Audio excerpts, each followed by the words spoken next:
lo que ustedes quieren buscar, qué pasó en este país, por qué mis hijos no están, por qué no conozco a mis nietos, está aquí, aunque no lo crean.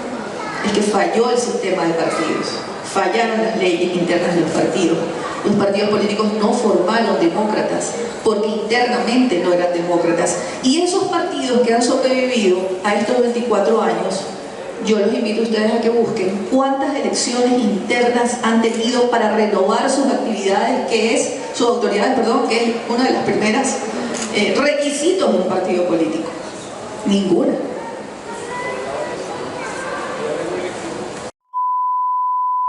Jardinería, a lo que sea. En Venezuela nosotros hemos visto la reiteración en el fracaso de gente que parece que nació en esto que se supone es una república de hace más de 200 años con título nobiliario y entonces tienen un derecho adquirido sobre la titularidad de los cargos en los partidos políticos. Y no voy a nombrar gente para que no lloren. Están todos allí, casi que con carácter pornográfico prohibido, ¿no? O sea, es una cosa prohibida. Entonces, eso no se menciona. Usted va a la prensa, nadie cuestiona eso. Y digo, pero ¿quién le dio al señor o a la señorita tal el título nobiliario de duquesa o de conde, de vizconde de Acción Democrática o de Un Nuevo Tiempo? Y algunos que son como amigos de nosotros también pueden reclamar esas coordinaciones eternas, ¿no? También, sí. Entonces se han remozado. Antes, cuando Acción Democrática y COPEI teníamos secretarios generales, presidentes de partidos. Ahora le edulcoramos el cargo y le ponemos coordinador general para que no suene tan autoritario, pero igualito por ahí conozco un coordinador general que acaba de aparecer, lo sacaron, duró 21 años en un partido político amarillo. Entonces, cuando tú revisas eso y revisas otras cosas que yo he revisado, porque yo quiero ver la falla de origen de todo este problema. Nuestro petróleo tiene una gran determinación en cómo se configura la política. Yo en eso sí he sido casi que draconiano, ¿no? En cómo el petróleo y el Estado rentista, que eso lo han trabajado muchos autores antes que yo y mejor que yo, condiciona ese sistema de financiamiento, donde el partido nunca va a desaparecer porque siempre recibe erogaciones del Estado, pero por bajo cuerda, porque esa renta se reparte a través de los partidos, porque los financistas que aparecen en un ecosistema de importadores, boliburgueses y todo lo que te quieras tú llamar, no le voy a subir demasiado el volumen porque no queremos que esto se complique, ¿no? Pero todo ese ecosistema bastardo de financiamiento aparece allí, porque esto es un petroestado donde por más que sea y donde usted clave el pico salen los reales. Este es lamentablemente este país que tenemos, ¿no? Pero que tenemos que comprender, quizás ponernos delante del espejo de ese país, ver dónde están las espinillas, dónde están los barros y dónde están las vellosidades que no son tan apetitosas para el gusto de los humanos, y decir, aquí está el error. Y yo creo que ese ejercicio autocrítico no lo hemos hecho. Aquí nos hemos reiterado en el error y yo dije, bueno, llegó la hora de que yo diga cuál es el error. Ahí lo tenemos. Y he querido concebir ahí, ya para cerrar este segmento, un libro que sea escrito por una persona que, repito, pasó recientemente por el tema del estudio del sistema político venezolano en la Universidad Venezolana y pueda ser utilizado en la Universidad Venezolana. Pero yo dije, hay libros académicos, mucha gente acá que está en las academias lo sabrá. Hay libros que son para gente que estudia ciencias jurídicas, libros que estudia la gente de la comunicación, hay libros que estudian los médicos, hay libros que estudian los biólogos, hay libros que y yo dije, yo no quiero que esto sea un texto ni netamente académico, ni que sea un texto netamente opinático, o sea, que yo opino porque a mí me da la gana y porque yo soy Omar Hernández. No, yo me fui a los datos duros y empecé a trabajar con datos duros que ustedes van a conseguir al final de este libro. Hay una serie estadística de toda elección que hubo en este país del año 59, eso no está en ningún libro, que lo digo por algo lo escribí en este libro. Hay información fragmentada en algunos trabajos de profesores muy meritorios, como nuestro fallecido Juan Carlos Rey, el profesor Diego Bautista Urbaneja, que además estuvo tantos años en Radio Caracas Radio, el profesor Estambuli, fallecido también reciente, no, Estambuli no, lo confundo con el profesor de la UNIMED, el profesor Humberto Najain, gracias Miguel, gente que ha trabajado, pero yo dije, yo necesito que esa información esté en un solo libro para que la gente que opina sobre por qué nuestra historia se torció y dónde se torció, tenga dónde buscar los datos. Entonces yo dije, un libro para la academia, pero es un libro para que cualquier persona como las que nos han honrado hoy a venir acá, y quizás no son politólogos ni nada de eso, sino que trabajan en medicina o trabajan, son psicólogos, son lo que sea, pero les interesa la política, tengan un texto de referencia para consultar información. Y siento, Nomar, siento que en tu texto, además de analizar esto tan apasionante que describí, hay elementos, no sé si ¿sí? Hay un elemento, lo usan mucho los economistas, por ahí vi a Henry García también, lo habré escuchado, o lo habré usado, lo saludo también. Hablan mucho de la tormenta perfecta. La tormenta perfecta es un evento de naturaleza meteorológica, pero que lo utilizan los economistas porque es una tormenta perfecta donde todo se viene pues, al traste, ¿no? Y nosotros hemos tenido ese evento económicamente, por cierto, recientemente acá hubo hiperinflación con cualquier cantidad de cánceres económicos asociados. O sea, fue como que nos cayeron las 7 plagas de Egipto. La tormenta perfecta del sistema político venezolano comienza a darse a partir del año más o menos 1973, la gran crisis de los precios del petróleo en Medio Oriente, con la guerra de Yom Kippur, llevan a que Venezuela comience a tener unos ingresos que súbitamente no había tenido hasta ese momento. Y el elemento económico es esencial en este análisis. La capacidad del Estado de absorber, o mejor dicho, la no capacidad del Estado de absorber una cantidad de ingresos que desquiciaron al sistema político venezolano. Aquí hay gente mucho mayor que yo, y me lo cuentan mis padres, ustedes mismos me han relatado tantas cosas. Venezuela era, y por eso es que vivimos un poco en la añoranza también, Venezuela era prácticamente hablar de los Estados Unidos, pero en América hispana. O sea, estamos hablando de una ilusión, como dijo también Moisés Naín en aquel libro de Liesa, ¿no? Una ilusión de prosperidad, pero ilusión al fin, que engañó a mucha gente. Y de ahí en más, un Estado que sufre de lo que llaman los economistas la enfermedad holandesa, que es que mientras más ingresas, no es que tienes más capacidad, es que tienes más deuda, porque te endeudas aceleradamente y tú no le ves fin a aquello. Tú dices, y cada vez pides más. Cada vez pides más porque dices, yo soy rico, está barato, dame 2. Tengo 3 tarjetas de crédito, dame 5 tarjetas de crédito y las voy a poner al límite porque yo algún día voy a pagar. Todo eso está en la mente de nosotros todavía, en nuestro subconsciente colectivo. Además luego hay una revisión de la prensa que se puede hacer. En los años 70, yo aprecio mucho la figura del presidente Pérez, ahorita por cierto tan reevaluada por Oteiza en su maravilloso, porque son varios documentales al respecto, injustamente tratados por muchos años en la historia, pero que también ha sido injustamente glorificado en algunos aspectos. Los mayores escándalos de corrupción comienzan en los años 70 y no tiene que ver con el presidente Pérez, tiene que ver con el país, tiene que ver con los partidos, tiene que ver con una sociedad que no sabe manejar esa riqueza súbita, que se vuelve loca, que se desquicia frente a aquello. Y luego de ahí en más, unos partidos absolutamente centralizados y que luego no van a comprender que su momento había pasado. Los años 90 son eso, país. Es el desquicio del país. Y aquí termina la democracia representativa. La democracia representativa en teoría existe todavía. Nosotros nos dicen que hay democracia. Sí. Y fíjate que la Unión Europea dice que hay una democracia, oye, que podría ser mejor, pero que iba caminando. Por eso te lo pregunto. Caminando choreta, pero ahí va. Yo quisiera añadir a ve porque digo que es político, porque es que la política y la economía van tomadas de la mano. ¿Dónde está Henkel? Henkel es un gran político. ¿Se fue? Pues Henkel le encanta la política. Es imposible hacer política sin saber de economía. Por eso es por lo que cuando hablan algunos economistas sobre la hiperinflación, yo humildemente les digo un tuit, señores, ustedes tienen que saber perfectamente que ese es el camino hacia el comunismo para instaurarlo, no tiene nada que ver con malas medidas económicas. Por supuesto, eso ha sido provocado. Todo ha sido intencionadamente y finamente calculado. Hay que empobrecer, hay que acabar con la economía, con la propiedad privada. Por aquí está Rocío de Cediz. ¿Dónde está? Allá está Rocío. Mejor que Rocío y Cediz pueden explicar lo que es la propiedad privada. Que todos nuestros derechos, todas nuestras libertades están absolutamente eliminadas. De cada uno de nosotros estamos aquí. Todos vivimos en estado de indefensión. Y a ese momento de la llegada del petróleo, me quería referir, porque ¿a dónde llega? A un país pobre, muy pobre, porque nos hemos inventado que éramos una gran cosa. Hay que revisar a Usner-Pietri cuando nos describe, hay que revisar a Carlos Rangel y vuelvo a se dice, hay que leerlo. Uno a veces dice, wow, su final. Pero cuando nos quedamos solos hablando, o siendo discretos porque la idiotez no nos quiere escuchar, uno piensa en Carlos Rangel. ¿Cómo se habrá sentido? Cuando estaba hablando con coherencia, cuando estaba practicando la lógica y el sentido común en un país que no quería escuchar y que prefería irse por un despeñadero.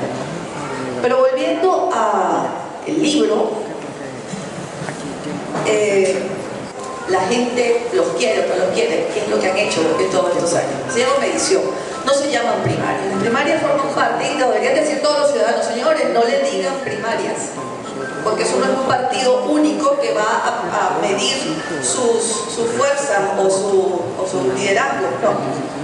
Es una medición de todos esos señores que han sido opositores a lo largo de 24 años, a ver qué es lo que han hecho y quiénes los quieren. Eso es la realidad, pero tiene que decirlo a la gente, porque lo otro es, que es otra costumbre tremenda, y después nos llaman intrépidos, y es que somos nosotros los ciudadanos los quienes les decimos, ustedes tienen que ir a elecciones internas, ustedes tienen que formar sus cuadros internos.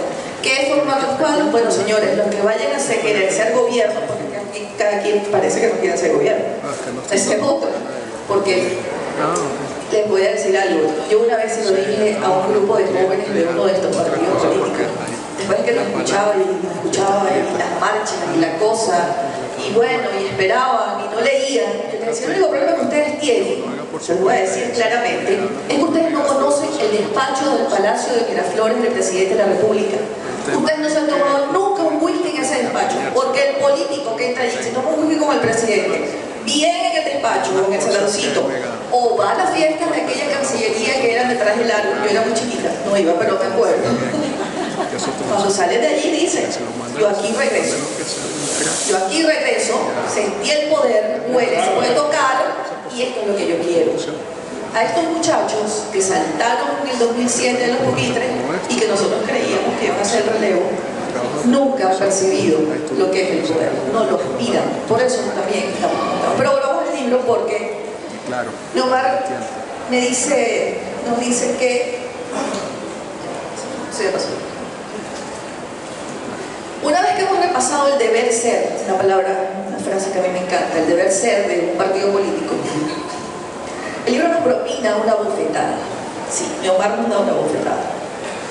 La primera parte es como si estuviéramos en un supermercado modernísimo con todos los productos a nuestra disposición y de primera calidad. Están todos los que más nos gustan. Los hemos escogido de los más contentos y llenado el carrito de compras. Y al disponernos felices a salir del lugar, felices con nuestra compra, nos encontramos en el estacionamiento, estando en realidad en la tierra de los orcos del Señor de los Anillos, con las hordas hambrientas frente a nosotros. Menudo baño de realidad porque les estoy describiendo el reino.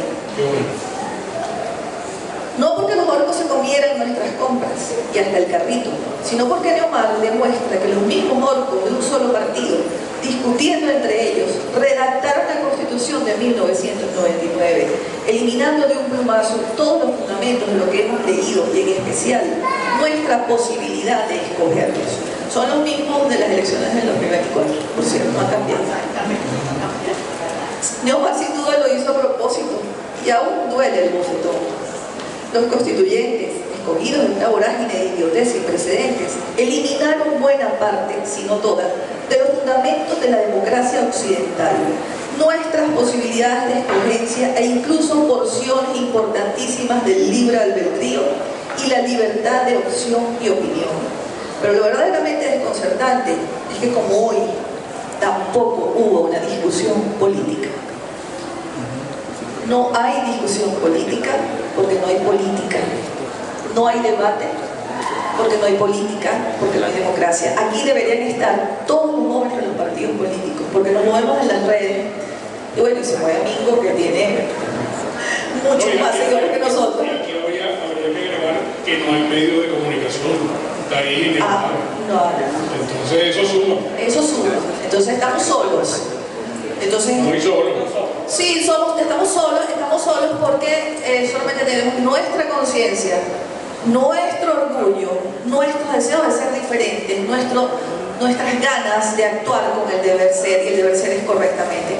Leomar es un hombre honesto, no está de moda, ser un hombre honesto. Y en los partidos políticos corrompidos, que es lo que vamos, porque esa estructura no lo viste tú nada más, ya vas a ver quién lo vio, no sé si te acuerdas, y tan temprano como en 1967. Esto no se debe a que los partidos políticos, como explica Neomar, a continuación desaparecieron o se despersonalizaron. Yo no sé si se desaparecieron. Yo solamente recuerdo que para escribir la conspiración de la... ¿Cómo se llama ese máximo organismo? CDN. Máxima autoridad. Un CDN. En Parque Central, en el mismo acto, reformaron el artículo que prohibía que los secretarios generales fuesen candidatos presidenciales. Sí. Lo reformaron, lo aprobaron y en el mismo acto designaron al Farusero como candidato presidencial. Sí. Dígalo usted. No, que en el caso de Alfaro, fíjate que hay veces que en la historia las imágenes gráficas, a veces las palabras no dan imágenes, pero lo gráfico es sumamente descriptivo de la situación. Y el caso Alfaro Usero, que nadie se explica cómo llega candidato presidencial. Bueno, yo lo acabo de explicar. ¿Tú puedes explicarlo? Pues, claro. Alfaro es un búnker, ¿no? Bueno, llega candidato oficialmente porque reformaron los estatutos en ese Pero momento. claro, se convierte Decía caudillo. un hombre. gusta, No recuerdo qué historiador le leí esa frase. Dice: un partido que nació para luchar contra el caudillismo venezolano, cuya última expresión fueron los gomecistas.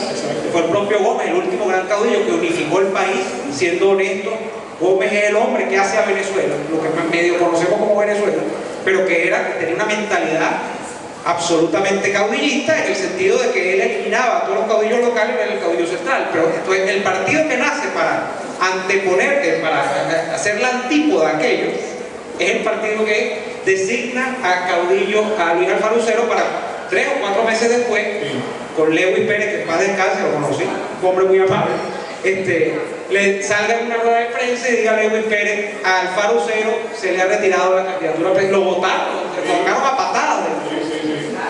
Con su inciso y todo.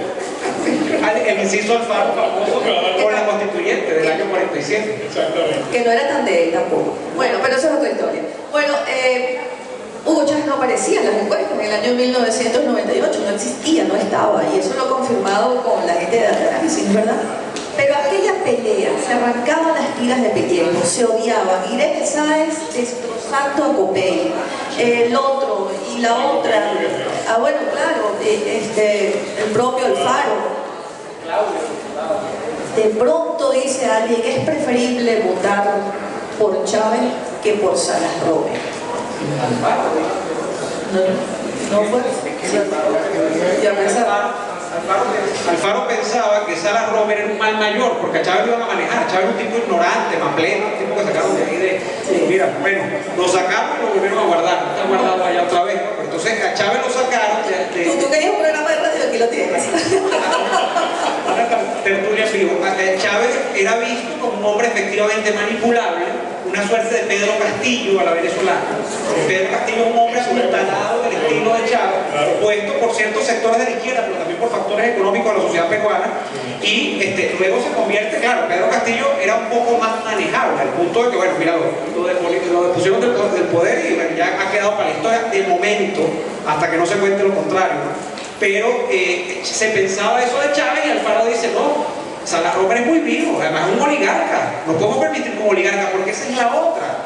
Yo he querido escribir la historia de unos partidos políticos desde una visión. A mí el espectro izquierda y derecha de hace rato que me hace ruido, pero si lo queremos simplificar es una visión de derechas, que no está. La mayoría de la literatura de la que yo me he nutrido y que tiene muy buenos maestros, ¿no? Yo tengo que hacer culto a Caballero, a Carrera, a los politólogos por los que me he formado, pero eso es una visión creada en una Venezuela estatista, colectivista y de izquierda, de visión favorable a la izquierda, comprensiva con el comunismo guerrillero inclusive, claro, con el que yo obviamente no tengo edad para antagonizar, porque yo nací en el año 88, yo nací en pleno berenjenal, ¿no? del caso venezolano, pero yo he querido escribir una visión desde la derecha, o desde lo que no sea la izquierda, por ponerlo en términos antagónicos, de esta historia, de estos partidos y de esta democracia. no se ve mucho en la literatura venezolana. Pero en lo que han investigado fueron las élites políticas que le dan un golpe a la democracia para colocar a Chávez. Hay tormenta perfecta, mismo. Tenemos un país que crea precondiciones. Si nos queremos poner marxistas, hay condiciones objetivas para que en Venezuela se creara el fenómeno Chávez. Yo tuve un profesor, esto lo he contado en algún programa de radio, tuve un profesor que era dueño hasta hace pocas semanas de los Tiburones de la Guerra, un tipo rarísimo, era de la causa R, que también está analizada en el libro, un partido que merece revisarse, porque fue un experimento interesante en su momento, desde una supuesta izquierda pero distinta, la causa R, ¿no? Y con gente muy...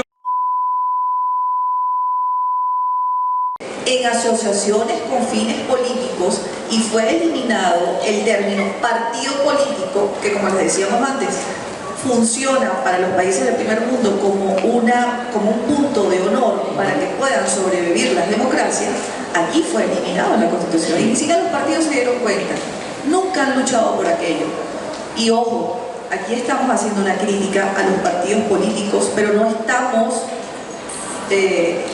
propiciando la antipolítica, todo lo contrario. Yo creo que aquí nosotros lo que queremos hacer con este debate de nosotros tres, esta conversación, es realzar y hacer entender la importancia de la política, claro, esa es la los reflexión. partidos políticos. Esa es la reflexión. Aquí vamos a seguir con, yo les digo a Neomar, las hordas de orcos en el 99 arrasaron no solo con el Senado de la República, y Venezuela se queda sin el Senado. El Senado es la segunda instancia, es la representatividad, es el... Cuando a mí a veces me preguntan estos muchachos de estos partidos de los que, bueno, han ido a conversar conmigo, y ¿qué es lo que tú aspiras? Porque uno nunca sabe qué aspira. Taís Peñalver, bueno, yo aspiraba a la presidencia del Senado, algo que no existe, por eso, porque nadie se mete conmigo. Pero bueno, el disgusto pasa rápido y Neomar nos lleva después a describir y analizar cada partido político, Sí. estructura por estructura, tomando como referencia los estándares internacionales de los países donde los partidos políticos son herramientas fundamentales de las democracias. Y cuando el ciudadano hace esa comparación, entiende perfectamente por qué estamos tan mal. Y los partidos son democráticos. Tienen En esos países. internamente democráticos, a juro son internamente democráticos. Entonces, el libro está diseñado para que el ciudadano entienda realmente cuál es el rol de los partidos políticos, su importancia, los defienda, los proteja y los vigile para que no desaparezcan y sepa cómo se comportan de noche, internamente. Y también para todo aquel que quiera tener un partido político, se lleve la gran sorpresa de que hay que tener orden, hay que tener estructura, hay que tener democracia interna, hay que formar a los cuadros, porque si van a ser gobierno, tienen que estar formados en la economía, en la justicia, en los asuntos policiales, tienen que formarse para ser diputados, porque si no, entonces tienen un desastre, como el desastre de Venezuela. Sí. Yo no sé si ustedes tienen alguna, no sé cómo estamos de tiempo, estamos ajustados de tiempo.